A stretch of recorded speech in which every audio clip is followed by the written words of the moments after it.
and welcome to the Holiday Inn in Coventry. I'm Clive Eakin. This is a live Sky Blues fans forum being broadcast on BBC Coventry in Warwickshire. It's the second of 3 forums organised by Coventry City Football Club to give fans the opportunity to question the management of the club. The first one was staged here last night. You can catch up with that on the BBC iPlayer, and the club will be holding a 3rd forum on Monday evening. On the top table is the Chief Executive of Coventry City Football Club, Tim Fisher, and the Finance Director, Steve Brookfield, and we have an audience of fans who applied for tickets through the club. We'll come to fans' questions very quickly, but first, Tim Fisher, you've had a chance to reflect on last night's forum, which covered a lot of ground, but I know you want to emphasise the impact of financial fair play on your plans for the football club. That's right. So over the last few days, I don't know if people are aware, but Deloitte's issued their annual football finance report, and financial fair play was very much front and centre stage, not surprisingly, whether that was for the Premier League, Championship, League One and League Two. So what I was going to suggest was that perhaps Steve, the FD and the accountant of the club, would actually just take you through, if you like, the principles of the financial fair play rules, just so everybody's aware of the framework that every club has to adhere to. Steve. Yeah, this is the League One protocol, as opposed to, there's a slightly different one in the Championship and a slightly different one again in League Two. For the season just finished, the salary, they call it a salary cost management protocol. Effectively, people know it as a salary cap, really. The definition that the Football League give you for this is that the club's player-related expenditure, which has quite a lengthy definition attached to it, shall not exceed, this season just gone, 65% of the club's relevant turnover. The current season, starting in August, it's down to 60%. Now, looking at the relevant turnover position first, it isn't just your sales that they use in this measure. So, for example, obviously Football League distributions, so you get your Solidarity Award from the Premier League, and then you get your Football League distribution, effectively TV money, counts on a pound-for-pound basis. So this season, or the Solidarity next season, they're talking about being £360,000 from the Premier League. We don't know yet what the Football League award is. Normally they announce that sometime in June.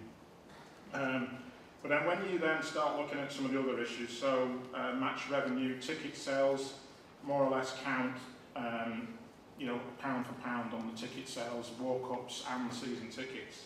But then when you start looking at some of the other costs, so the commercial income, hospitality, commercial, sponsorships, programs, you then start getting into, it's measured more or less on your sales, less your cost of sales, less direct costs. So if you had in the shop, you bought something for £100 and the cost of that sale was £50, and then you applied, say, £20 equivalent for your shop staff for that particular item, the actual bit that counts on your salary cap is the £30.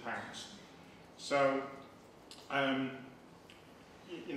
point with this, and in terms of the player-related costs as well, that is anything, that counts as anything really that relates to the player. So it's the player's salary, it's any bonuses, any commissions, fees that are paid, agents' fees, anything that relates to the actual cost of that player. So, these rules came in really last season. They did a trial them out the season before. People were asked to submit their return last season, the season before the one just gone, sorry, and then this season has been the first measure. Now, in terms of Coventry City, this season just gone, obviously, when you come down the first season, you do have certain players exempt. So any homegrown talent of under 20 years old is largely exempt. And then this season just gone, anybody that had a contract that was for 3 years, but it was signed before September 2011, didn't qualify. So this season just gone, we had a few players who effectively were exempt from the calculation. The current season, obviously we haven't, or the new season now we haven't. So again, depending on what the club's revenues are next season, that will then drive effectively the squad, really. So that's just trying to lay the ground for, in a way, how League One clubs now are measured and have to abide by those rules. Okay, thank you, Steve. Stuart Nell's here. He's got the microphone. And first question from the floor, please. Can you just tell us your name, please, and ask your question? It's Steve. Thanks for that explanation. I'm going to try and give you some fact packet accountants then, because I don't really understand all that. What I would say is, from the moment CSU joined, I'm not blaming individuals, it's been a financial disaster, it's been a PR disaster. We're all sitting here as fans of a football club, you're running a business. It's two very different things. And actually your point's relevant. I want to ask two questions. And they link into, you're telling us you're moving away from the city for 3 years, and then we may come back or whatever. We don't really understand exactly what we've lost in that tenure of CSU. It ranges from 45 million to 70 million. But last season, 320,000 people came through the turnstile and paid good money to watch Coventry City at the Rico. Last night, you explained that you expect it to be 3,000 or to 7. I'd actually put it at 3,000, if I'm honest. 3,000, you turn that into is 75,000 coming through the door. I actually worked that out with some fact packet accountancy as £2.5 million worth of revenue. 60% of that is a lot of footballers. I've got two questions for you. I genuinely ask, as a Coventry City fan, why is CSU still here? We cannot see, we have no faith in you. And that's not personal, that's as Coventry City fans. We want to understand.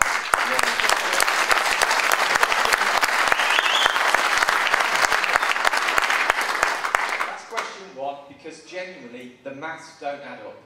Question two, if we have to accept, because you're running a business and you have to give that return to your hedge fund, that you're continuing, we don't want you here. I won't be following it outside of the city, which is really sad actually, but I won't be here. Can you tell us what team is going to be on that pitch? Because you've just explained, we're going to have 3,000 fans coming through, no revenue, all the other challenges that you've got. We've got a captain of the team that last night said he wants to be in the city, he wants to be at the Rico. All we ever see is players' contracts running out. We have no assets. No assets. I think I could name 3 or 4 players that other teams would want to buy.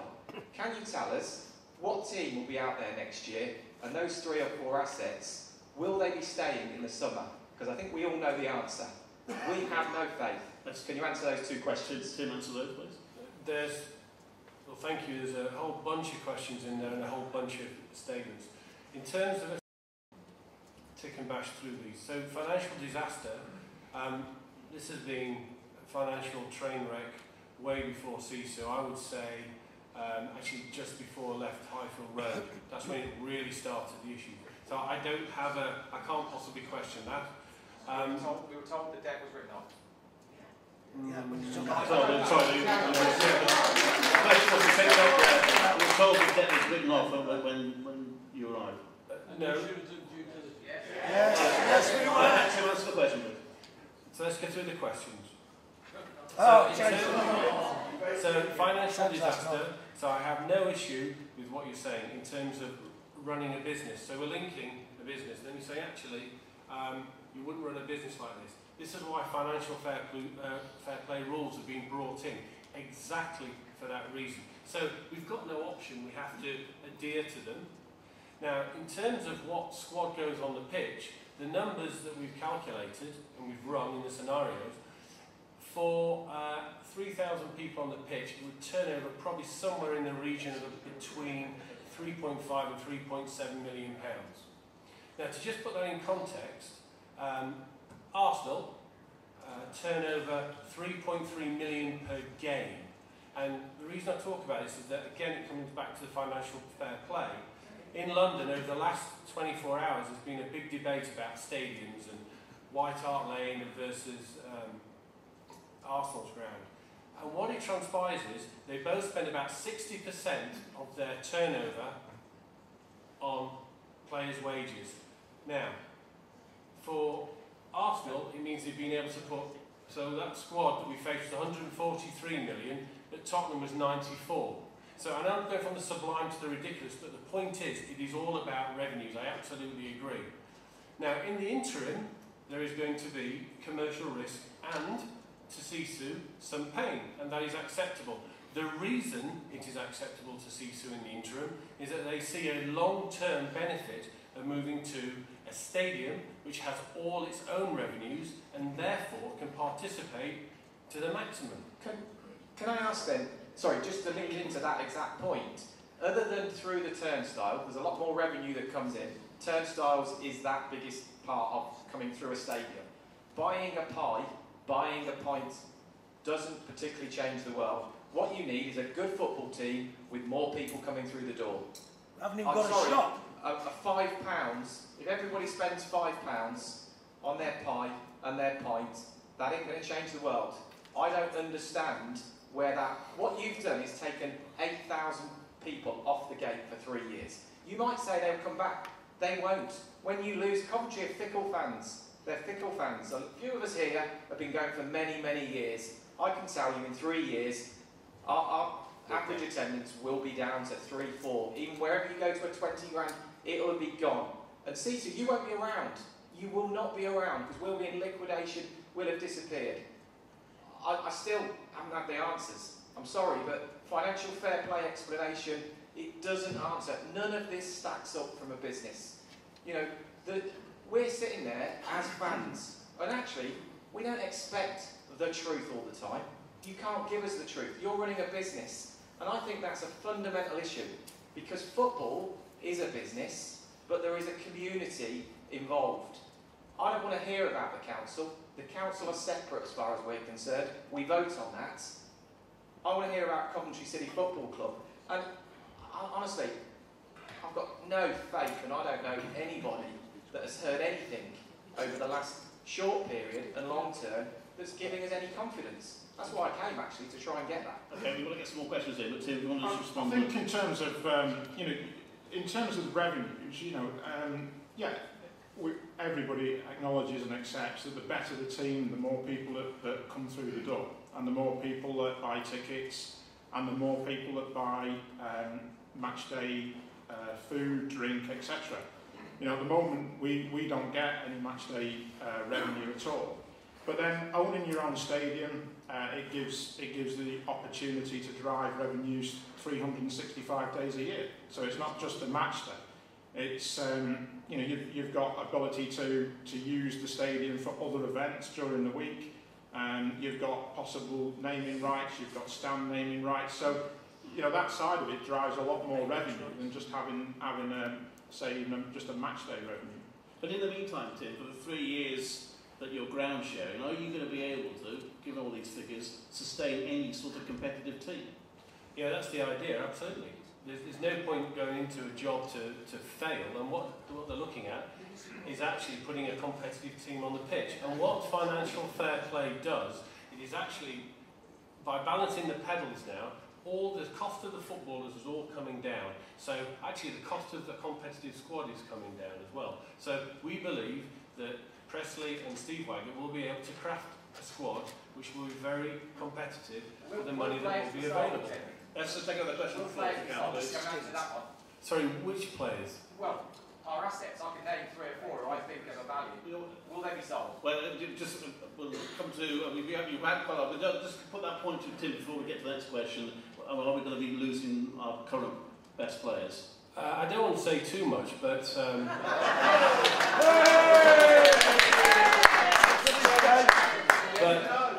and there's